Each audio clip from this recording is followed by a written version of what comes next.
You've seen them, right? Those videos that look so real, but just aren't. Yep, deepfakes. They're one of the biggest challenges we're facing online today. But here's the thing. There's a pretty simple playbook you can use to spot them. And that's exactly what we're going to build together right now. Let's dive in. This is our mantra right here. Trust, but always verify. The idea isn't to become cynical about everything you see. Not at all. It's about building a quick, powerful habit. In a world that's just flooded with AI content, being able to spot a fake in under a minute, that's not just a skill anymore. It's basically a superpower. Okay, so what does that actually look like when you're just scrolling through your feed? When some video pops up that feels, I don't know, a little bit off? What are the actual practical steps you can take? Well, let's break down the playbook, and we'll start with your digital toolkit. All right, part 1, your digital toolkit. Before you even start squinting at the pixels, you can play detective. There are some really simple tools out there that let you trace a file's digital history, kind of like following a trail of breadcrumbs. Think of it as like digital forensics for the rest of us. So check these out. These 2 tools are way simpler than they sound. A reverse image search is amazing. You can instantly see if a photo is just some old image that's being recycled for a new, totally misleading story. And metadata, that's like popping the hood on a file. You could see when it was made, maybe what software was used. These are huge clues. What we're really doing with these tools is checking something called provenance. It's kind of a fancy word, but it just means, where did this thing actually come from? What's its origin story? If the trail leads back to a credible source, like a major news organization, you're probably on solid ground. But if it's messy or just leads nowhere, that is a massive red flag. But you know what? You don't always need fancy tech. Your own eyes are an incredibly powerful tool. I mean, deepfakes are getting scarily good, but they're not perfect. They almost always leave behind these tiny little telltale glitches. And trust me, once you know what you're looking for, you can't unsee them.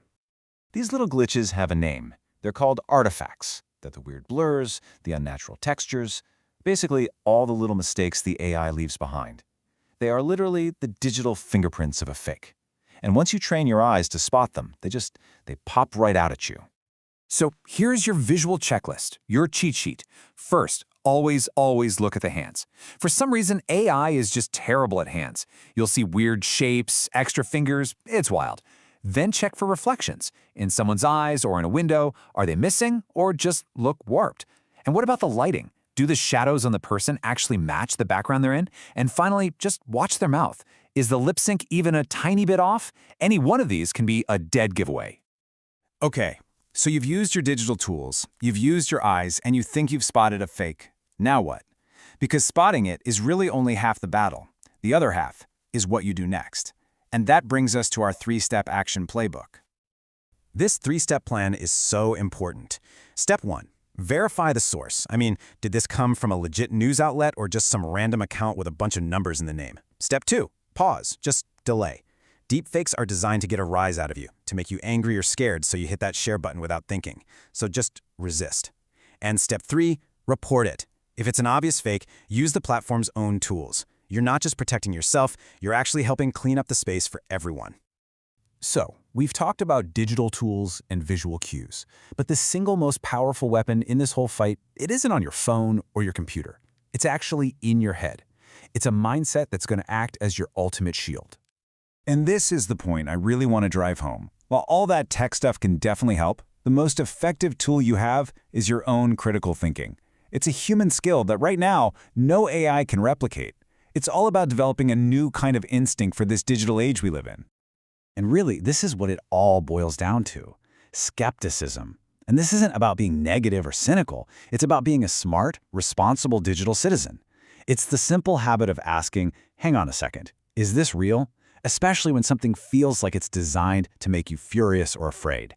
It's about demanding proof from a source you actually trust before you believe it, and definitely before you share it. So, I'm going to leave you with this one question. A question to ask yourself every single time you scroll your feed. Is this content meant to make me feel something, or is it meant to make me think? Answering that question honestly, that is your best defense. It's how you put yourself back in control.